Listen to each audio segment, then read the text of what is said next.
Hello guys, hello mga idol. Ngayong araw po ay magsishare po ako ng isang napakasarap na pagkain. Ito po ang nachos. So meron po tayong kamatis dito.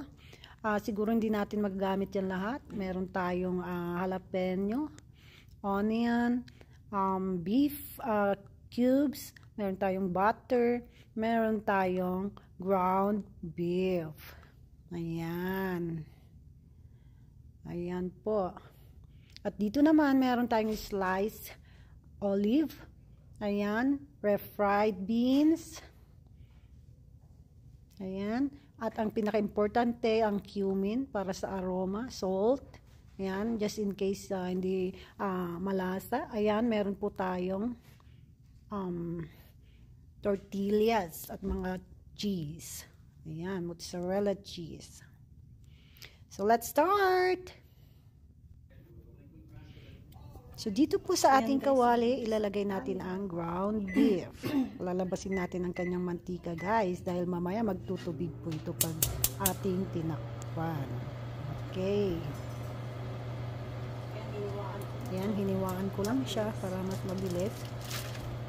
Ayan, lalabasin natin yung mantika. Ayan. Buhos lang, guys. Then, paghiwa-hiwala yung takpan para po lumabas ang kanyang mantika at tubig. So, yan po, guys.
So, ayan guys, tatanggalin natin ang mga seeds. Di natin kailangan ng mga seeds. Ayan.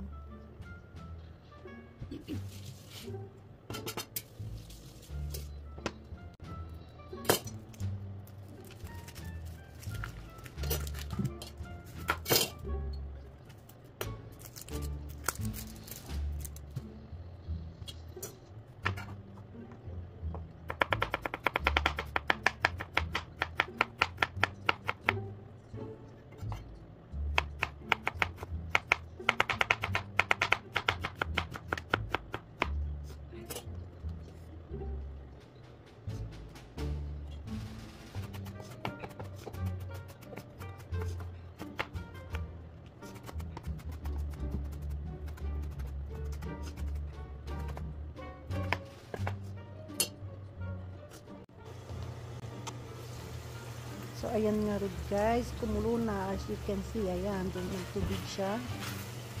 Buwas na yung tubig niya, saka mantika niya. Ayan, halo-haloin lang. Pwede natin ilagay sa guys.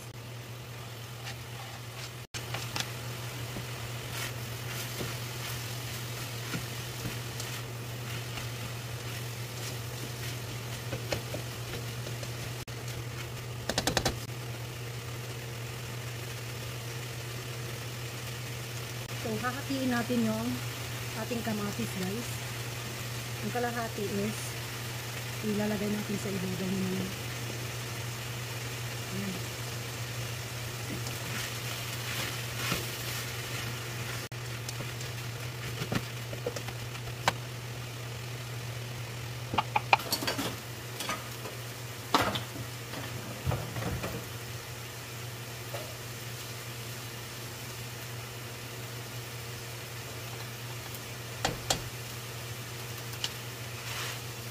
Yan, pwede nyo gamitan ng ganito guys para hindi pupul-pupul.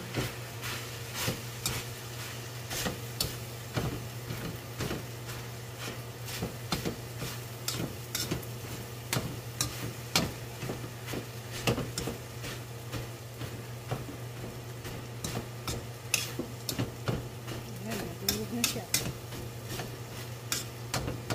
Isang pagkakas na rin ng oregano. Yan. Ating North Cubes, wala akong powder, talagang naman. So make sure na maglalagay tayo ng kaunting tubig para na ano siya, absorb. Kunti lang po.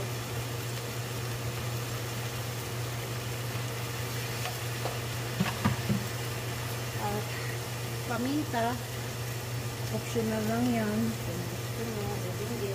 Pero ito po yung importante. Cumin. Ayan.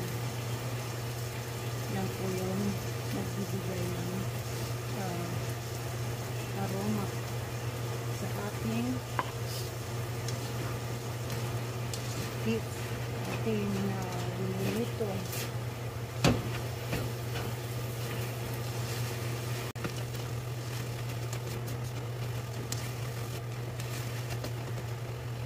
Yung mga kids guys, siya na yung magbibigay ng masa sa atin. Beef. Kung kulang man, pwede magdagdag ng asin.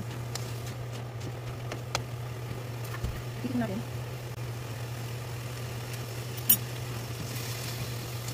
Masarap naman guys. Yung onion niya, huwag nang i-overcook. Perfect na yung natin niya. Pero gagawin ko ako ng sugar para mabalance.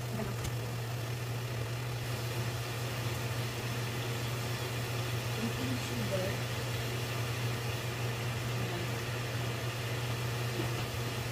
Tapos sa inyo po, kung nagdagdag kayo ng sugar o hindi.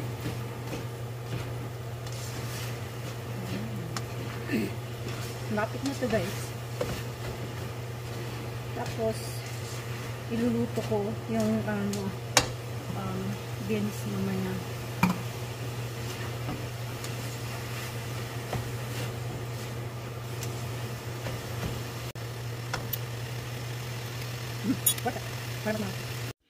Pwede kayong magdagdag ng turmeric pang pakulay.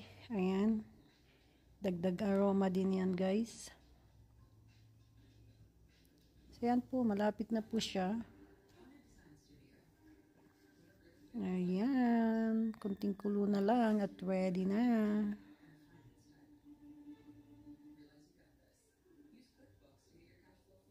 Okay, ready na siya.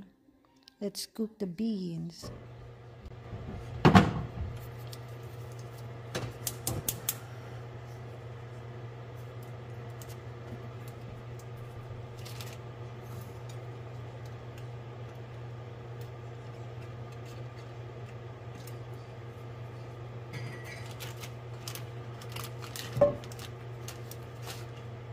Ayan, kailangan natin ng butter. Tumamil lang siya.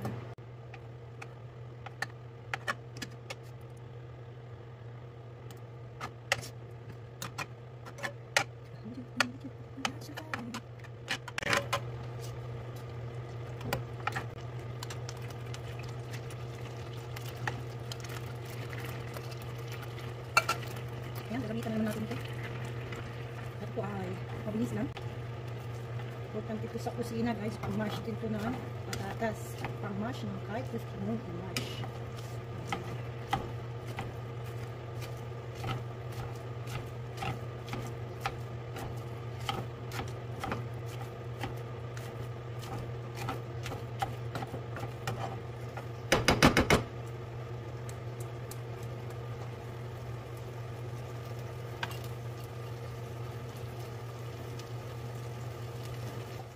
Meron na pong lasa ito guys. Maglagay lang tayo ng cumin. Kunting cumin.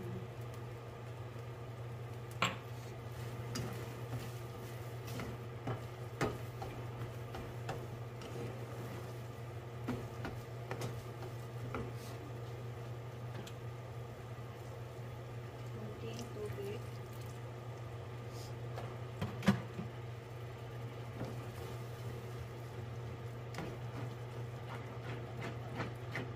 dapat para siyang ano, malapot.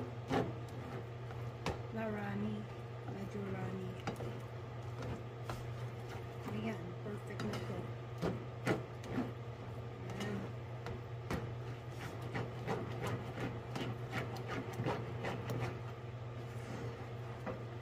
Ang purpose lang naman nito is yung durugin mo siya from the nata. Ayan, okay na yan guys. Tignan natin. Sarap na siya.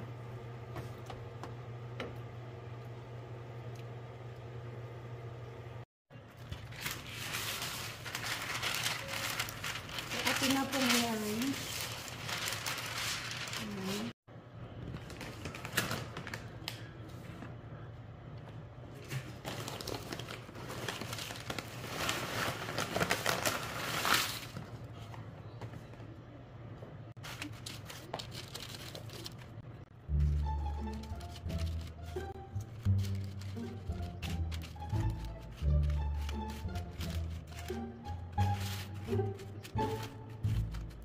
Yung mga bulang guys, ay natin natin. Wala na siguro, no? Yung mga durog. Masyadong durog. Okay lang.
Hi, Ron.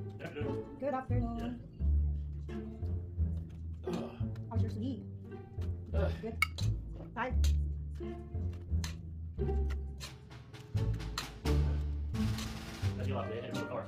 Oh, And then that run after food party. He left up there to do stuff on Monster first. Look it up.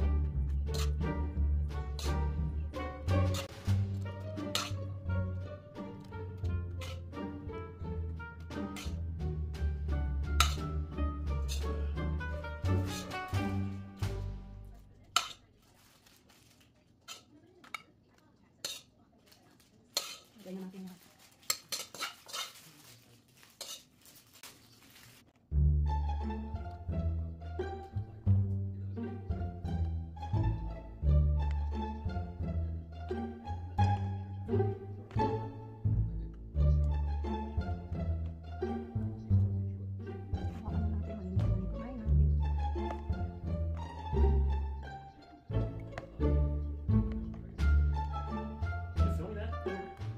Edit. I'm putting it in YouTube.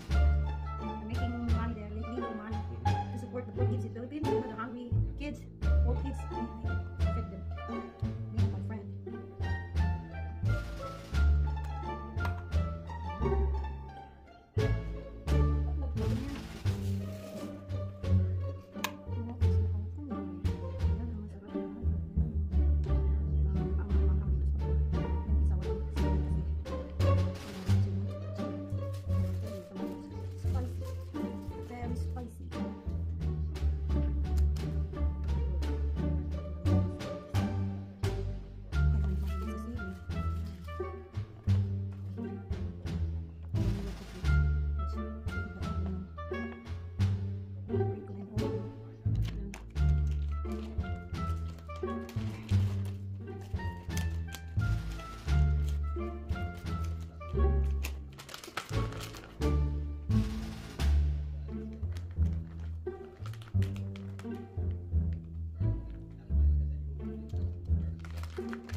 So the seed of the earnings will feed the kids individual.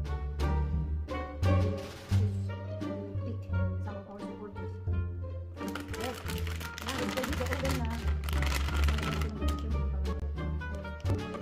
So yan guys, i-broil lang natin siya ng 10 minutes. Broil lang guys. Ang purpose lang natin dito is i-melt natin yung cheese. Ayan na po ang ating nachos. Thanks for watching. Bye!